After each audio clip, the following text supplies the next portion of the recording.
Magandang gabi sa inyo mga ka-viewers. Andito na naman po si Ero Talakay, Tulong Talakay para po sa ating talakay na excuse me, talakay na ating tatalakay ngayong gabi na to. Ang talakay po natin ay tungkol po sa tag-ulan. Ang tag-ulan ngayon. Alam nyo, sa panahon ngayon, syempre tag-ulan lang po. 'Di ba, pag pumapasok po ang buwan ng June, July, August, September hanggang October, puro ulan 'yan, 'di ba? Maaari pong maraming tubig na bumabagsak po sa kalangitan. Ang tinatawag po natin tinahabagat. Pero sa panahon natin ngayon, medyo konti lang ang ulan na dinadala ng bagyo ngayon. Kasi gawa ng El Nino. 'Di ba, nabalita yung El Nino nitong taon na to, 2026. Talagang medyo may tagtuyot po talaga na nangyayari. Pero niya yung mga bagyo na iba, 'di ba? Nagiging tropical depression, humihina na siya tapos namamatay. Dahil po sa epekto po ng El Nino. Pero wag mag-alala. Wag mag-alala, wag magpalaisipan, wag magduda. May ulan pa rin pong darating sa atin sa tulong ng Panginoon. Hindi naman ho tayo kakapusin ng ganun-ganun na biglaan.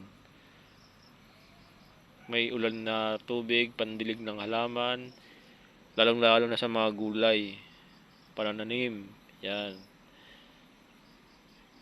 Hindi ho naman ho tayo magkakaroon ng tagtuyot, gawa ng El Nino. Kaya ako naman ang natapik tong tagulan kasi laging problema kasi ng tao. Hindi malaman kung anong problema ng tao, kung anong gusto. Pag palaging naulan, ayaw naman ang palaging naulan. Pag tag-init naman, ayaw naman din ng sobrang init. Kaya ang ginagawa dapat ay katamtamang klima. Ulan, makulimlim, ambon, kung ganoon sana, no, nangyayari yon. Pero nangyayari ngayon, sobrang tag-init talaga kasi El Nino.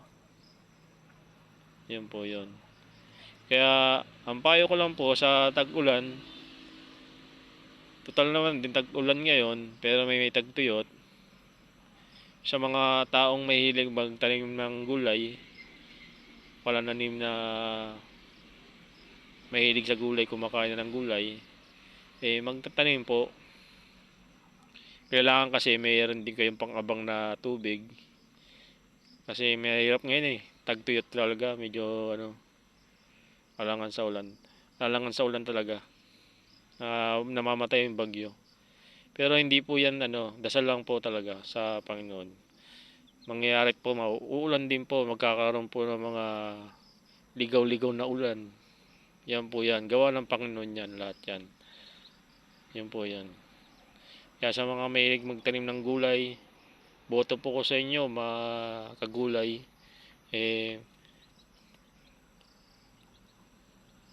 pagbutihin po ang pagtatanim po ng gulay. Kasi yan ang yan ang pinaka the best na hindi tayo magka-crisis. Kasi kung lahat na hindi magtatanim ng gulay, 'di ba? Sa panahon ng tag-ulan, mamahal ang gulay. Ganun po 'yan. Kaya sa tag-ulan na ito, kaya natapik ko yung tag-ulan kasi ukol sa tag-ulan na maraming pakinabang. Yun po 'yun. Kagaya niya pagtatanim ng gulay, pag-iipunan ng tubig, lalo na sa mga ibang lugar na mahihirap sa tubig, 'di ba? Nakakaipon. Yan po 'yun.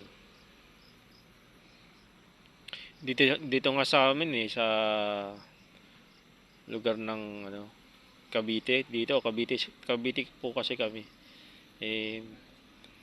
May tag-ulan, mainit din. Pero hindi ho binabaha dito sa tinitirikan ko. Kasi mataas na eh, mga papunta na ng ano to eh, ng Tagaytay, Dasmariñas, kaya mataas. Kaya sa tag-ulan, kailangan ng ano ba to, yung tamang pagbabudget sa sariling buhay. Yan, pagtatanim ng gulay. Kaya natapik ko yung tag-ulan na yan eh. Maraming pakinabang ang tag-ulan, lalong-lalo na kung tamang klima, di ba? Sa panahon ngayon, kaya talagang tag-init talaga, wala talaga tayong magagawa. Kaya ibabudget natin ng ano, sakaling makatulong din ako, ibabudget natin yung mga tubig, di ba? Kung kayo ay hirap sa tubig sa lugar nyo, ganun. Kailangan din i-budget, magtipid. Kasi nagkakaroon ng El Nino ngayon. Kaya ang tag-ulan na to, eh, may ano siya, may dalang ano siya na maganda naman. Lagi na naman yan, kahit anong taon naman eh. Wala nang ano na may dalang malalas, kabutihan. Basta ang tag-ulan ay may dala. Kung i-manage lang ng maayos, lalong lalo na sa mga nagtatanim ng gulay. Yan po yun.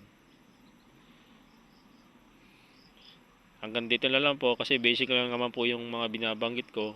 Tungkol lang naman din sa pagtatanim ng gulay sa tag-ulan.